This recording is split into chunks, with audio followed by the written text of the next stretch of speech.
Okay, if you've had a foot injury or an ankle injury and it's been bad enough that it's put you out of action where you've either cannot exercise or you've been in a boot or plaster, for things like ankle sprains, plantar fasciitis, foot fractures like stress fractures from running or sport, then you're probably a little bit weak.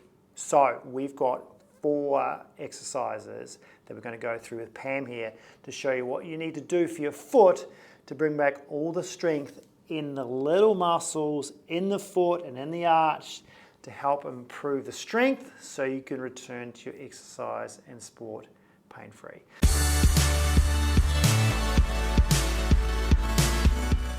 First thing we're going to do is foot scrunches. Now, all you'll need for this is a towel. Nothing magical about the equipment. What you're going to do, put your foot here for me, you're going to try and think about making a fist with your toes, all right? So you've got to try and drag the towel as though you could grab it with your toes and pull it. So she can sort of do that quite well. What this is working on is all the toe flexors underneath her foot, but also a bit of arch strength through here. So this fires up all the little muscles in the foot that have been dormant, especially if you've been one of those people who've been in a boot or a cast where it's been flat and you haven't been using your arch, then this is a really good option. Remember, with people who have stress fractures and fractures through here, the fact that the fracture's been there makes these muscles weak as well. So it's not just about not using it and being weak, it's about actually the tissue being weak from the pain and injury. So this is a really good one to do. So you sort of reset the towel every now and again, do that, try and grab it again, and try and grab it with all the toes. So first, second, third, fourth, fifth, all of them together to try and almost pick it up. But try and think about dragging it more than picking it. All right, so drag, you don't need to lift your foot off the ground, you just try and drag along.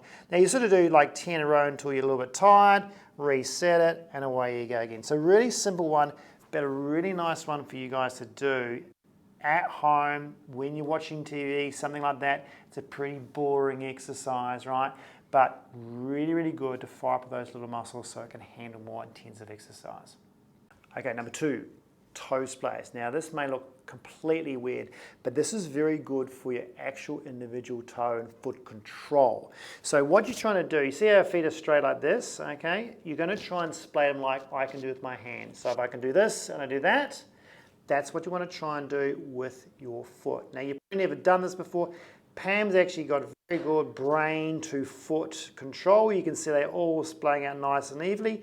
Some of you may go, oh my goodness, that looks crazy. How do you do that? She's got some good control going on there. And hey, this is her bad foot. This is the one she injured. So she's actually doing really well because she ended up with a stress fracture in her foot from running. So this is doing quite good. You see how the fifth one's going out? They're all splaying out nicely, like a hand is splaying out. So that will help you with all the little muscles in the foot. But this one's more about from brain to foot connection. Okay, so really nice one to do. Simple as, again, you can do that lying down, you can do it standing, you can do it sitting watching TV. You don't have to think about it too much, you just got to do it and repeat it to get that connection a little bit better. And if you're not very good at it, maybe it's time that you are.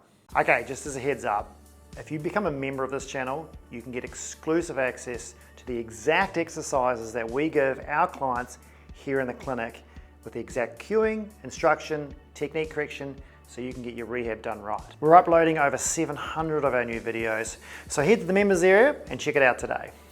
Number 3, this is your arch raise. Now there's 3 levels of this. The first one you probably want to do is start off just on the floor until you get the hang of it. Then you can work on a step, and then you can also work on a band for some resistance. So the first thing you're going to try and do is go from a collapsed, pronated, sort of rolled in arch to try and lift the arch up here and then supinate the back of the heel, but keep the big toe down.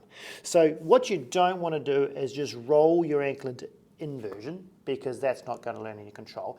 This big toe has to stay down. But remember, the problem is, and this is really good for you pronators out there, if you're pronating like this too much, you've got to think about doing the reverse, but keeping the big toe down. So it's about building a bridge in here, or lifting up a bridge in your arch which will fire up all the little muscles in here. It will also help you, when you do enough repetitions of this, connect from brain to neuromuscular connection down to that foot. You can see that Pam is doing that quite well. So she's not only just using the arch, she's using a little bit of tib post in here to lift that up, which is really important for those people who have shin splints and pronate too much, or maybe Achilles problems at the back because of the foot problem. Many people you find who've had foot injuries go from a foot injury to, say, a tibialis posterior shin splint or Achilles problem because the injury here has made this weak and collapses the foot in more than they're used to, and that puts so much demand on here. So it's really important post-foot or ankle injury is to try and work on lifting that up and arching there. Now that's your first one. Second way you do it, and more like an advancement, is doing it off a step. So now what she does is, this step's quite nice because it's got a rounded surface. So she has, say, half her foot or half her heel on the edge of the step there, and then the big toe just off a little bit. Most of that big toe is on it. So think of half the big toe on it and half the heel. So she's now going to try and collapse that in naturally, just let it roll, and then she's going to lift it up like that. Once she knows how to do that, she's going to fully weight bear. So she's going to take her left foot off the ground and weight bear and do it, and now there's load through weight bearing. So now what she's got to do is let gravity collapse her and then lift up here in this arch here. So her brain's got to think muscles in here, shortening in here, but still keeping the big toe down, and then letting it relax and letting it go, letting her ankle roll inwards, and then repeat. So arch in here first, shortening that up into there, keep the big toe down, and then you can see that tendon there working. There's your tib post, working on lifting up through here.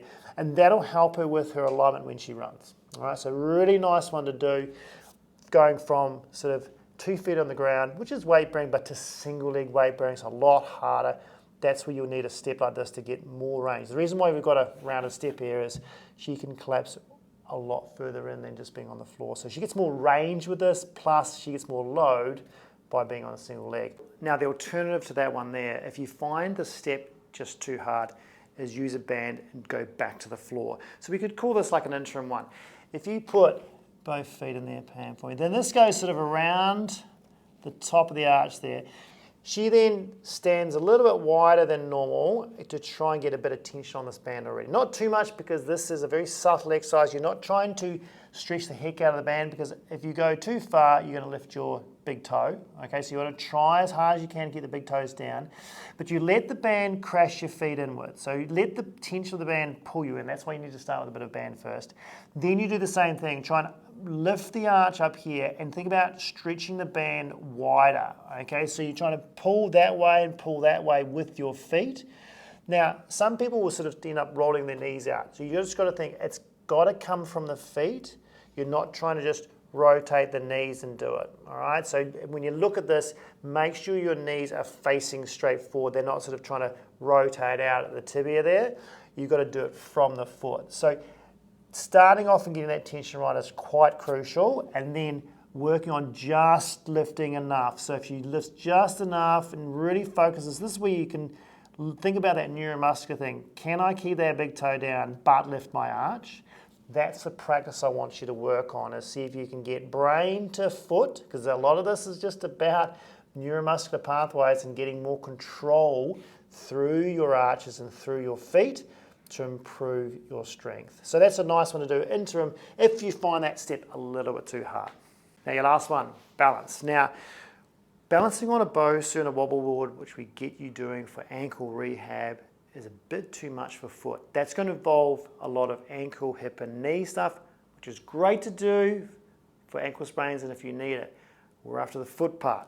So what we're going to do is dial it right down to just a few layers of towel.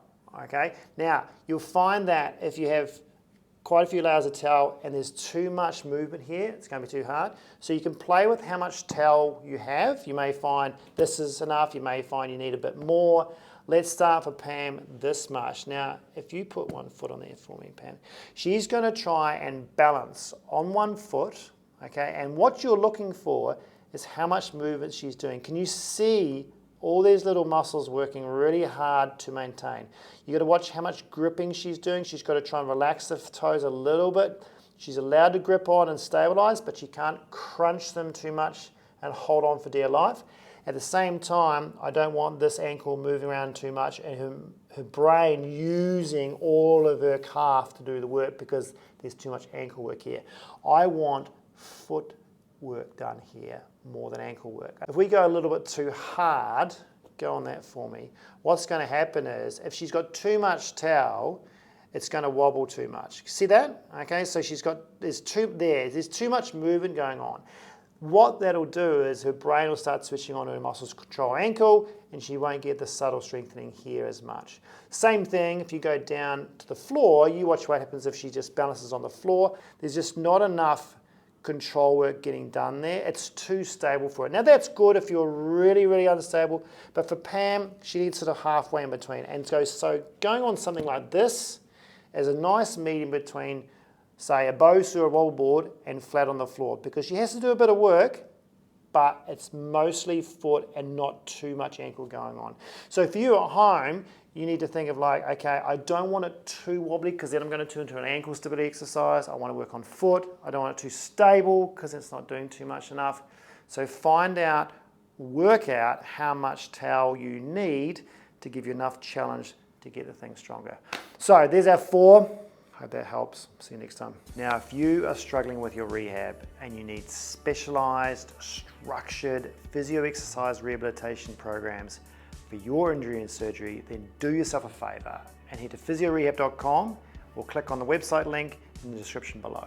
If you like the content on this channel, then hit the subscribe button, because the bigger the channel gets, the more free videos I can put up for you to watch.